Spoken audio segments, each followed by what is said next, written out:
खड़ो है जा, बहुत वर्षा है रही है। पर सुदामा जी एक बगल में एक और विशाल वृक्ष था, उसके ऊपर चढ़ गए, डाल पर जाकर के बैठ गए। वर्षा हो रही थी, ठाकुर जी एक वृक्ष के नीचे खड़े हैं, दूसरे वृक्ष के ऊपर सुदामा जी बैठे हैं। सुदामा जी बोले यही सही समय है, और पोटलियां खोल करके सुदामा जी खाने लगे। ठाकुर जी ने देखा, ए सुदामा, मेरे उच्चना है बम में, खा मत जाइयो, रुक जा, वर्षा रुकन दे, मैं हूं, आ रहा हूं ऊपर। लेकिन सुदामा जी के नेत्रों से आंसू गिर रहे हैं।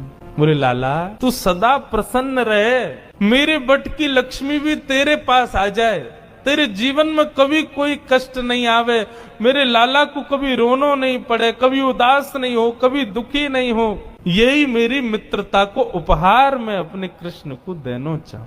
और उपहार के रूप में सुदामा जी ने मानो अपने जीवन में प्राप्त होने वाली समस्त लक्ष्मी भी श्री कृष्ण के चरणों में पधरा दी, और दोनों पोटली के चने स्वयं सुदामा जी खा गए।